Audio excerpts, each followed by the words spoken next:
Setiap satu bilah pusaka tidak pernah dibuat tanpa sebab, tetapi pasti selalu dibuat dengan penuh maksud, tujuan, dan harapan. Sehingga padanya tersemat sebuah kesan, pesan, catatan, dan bahkan ajaran tentang berbangsa dan berbudaya. Sehingga tidak elok jika dalam memilih pusaka kita terlalu mendiskreditkan tentang pusaka tertentu yang kita anggap jelek atau kurang bagus. Bagi kami itu sebilah tosan aji yang ditemukan dalam keadaan cacat dan sudah tidak utuh pun, ia masih menyimpan nilai yang sangat berharga. Siapa yang tahu, pusaka yang ditemukan dalam kondisi yang pugut, cacat, dan bahkan tak berbentuk itu adalah bekas ageman seorang priyayi, pembesar, atau orang yang menjadi tokoh penting pada zamannya. Maka menurut kami, hematnya adalah setiap pusaka harus kita hargai serta kita martabatkan tanpa terkecuali. Memilih itu memang boleh. Bahkan memilih itu memang diperlukan dalam mendapatkan sebuah ageman yang cocok, yang bisa mempresentasikan tentang kita sebagai pemiliknya. Namun kepada pusaka-pusaka yang tidak kita pilih, seyogyanya juga harus kita jaga nilai serta martabatnya. Seperti kita menjaga jati diri dan martabat sebagai bangsa Indonesia.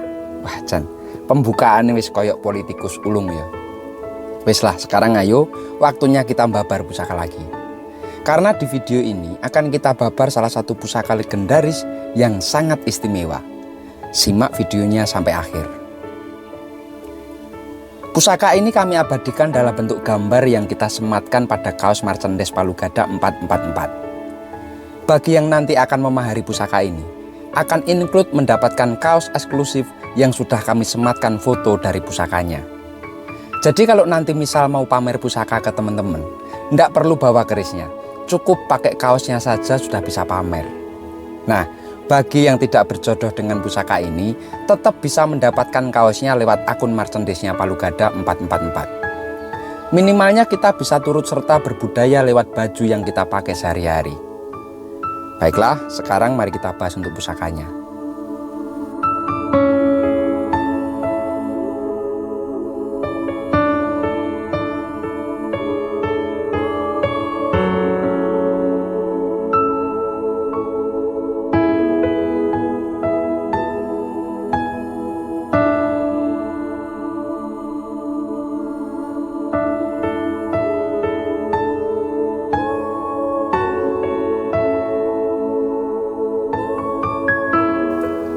Pusaka ini berbusana ladrang Surakarta.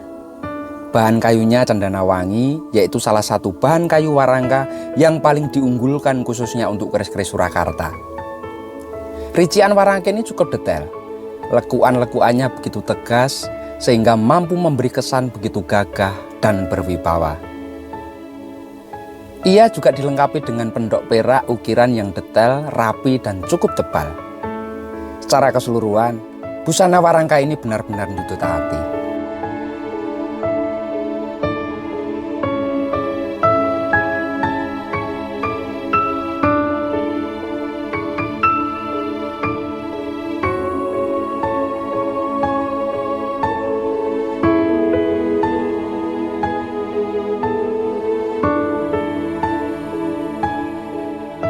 Mari kita buka untuk isinya.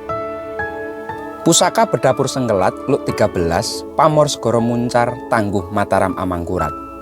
Dan pusaka ini kami alih rawatkan dengan mahar Rp25.500.000. Setiap pusaka itu selalu memiliki rician sebagai pembeda antara dapur satu dengan dapur yang lainnya. Untuk pusaka dapur Sengkelat ini, ia memakai rician berupa tikel alis, berikut dengan sekar kacang, ditambah ada jalen, dilengkapi dengan lambe gajahnya yang satu. Ia juga memakai sogokan rangkap, berikut dengan seraweyan, dan di bagian belakangnya dilengkapi dengan greneng. Rician-riciannya masih terlihat dengan jelas ya. Hal ini menandakan bahwa pusaka ini memang pusaka yang cukup terawat, sehingga meskipun usianya sudah ratusan tahun, ia masih cukup terjaga dari korosi.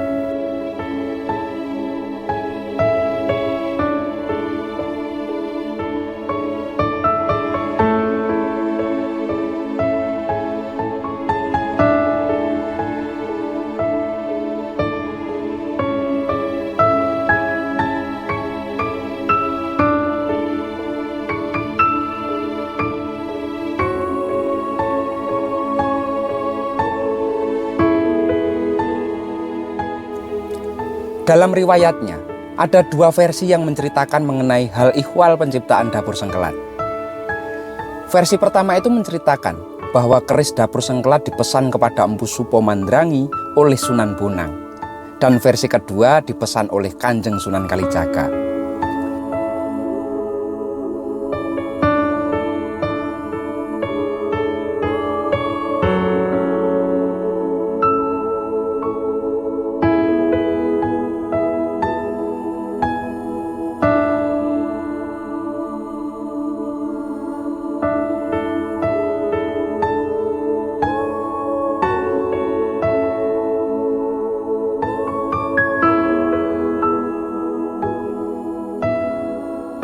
Konon bahan untuk membuat sengkelat itu adalah cis, yaitu sebuah besi runcing untuk menggiring unta milik Nabi. Sang empu merasa eman kalau besi tosan aji ini dibuat pedang, maka dibuatlah menjadi keris lok dengan jumlah 13. Sang Sunan menjadi kecewa karena tidak sesuai dengan apa yang dikehendaki.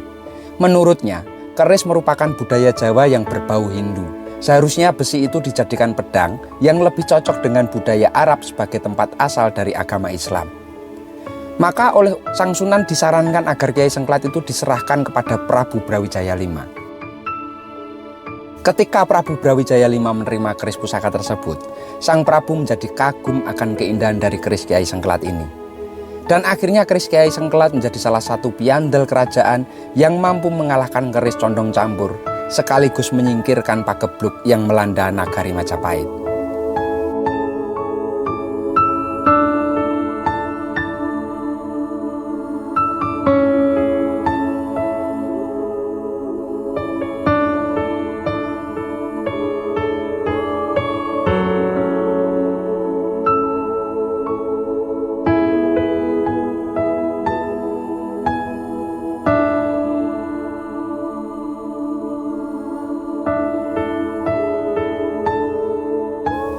Nama keris sengkelat memang menjadi begitu melegenda di akhir keruntuhan Imperium Majapahit.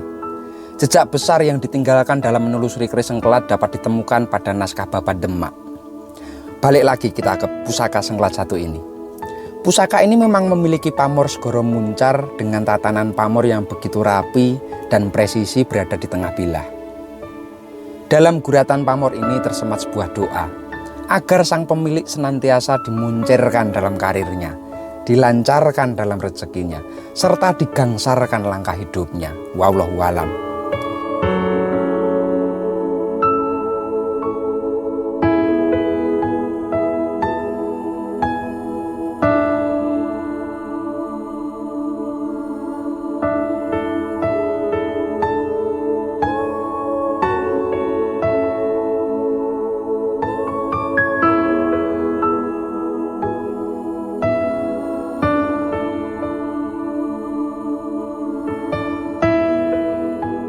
Pusaka ini mampu menyuguhkan kesan apik dan keutuhan rician-rician pada bilahnya.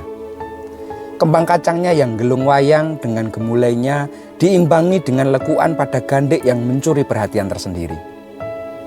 Jalan dan lambe gajahnya yang runcing bak duri-duri mawar yang menjaga kelopaknya dari tangan-tangan jahil. Sogokan landung nyata dalam mengimbangi tarian luknya yang semakin rapat ke ujung panetes, yang tentu saja memerlukan petungnya tersendiri.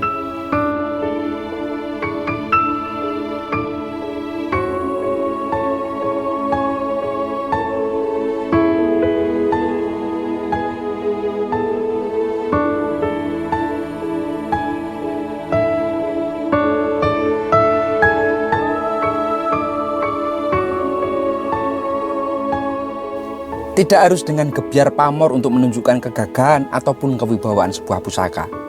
Pusaka sengkelat ini sudah menunjukkan jati dirinya sebagai keris tangguh Mataram Amangkurat yang banyak dicari orang karena simbol keberanian dan ketegasannya. Apalagi pusaka ini terdapat kinatah emas Panji Wilis yang begitu eksotik menghiasi bagian gandeknya. Seolah kinatah Panji Wilis ini menjadi kunci dalam seluruh keselarasan yang tampil oleh sebelah pusaka sengkelat ini. Pokoknya, ini pusaka yang menyajikan banyak keindahan nilai. Dari mulai yang kasat mata hingga yang tak kasat mata. Matur nuwun dan salam tutut hati.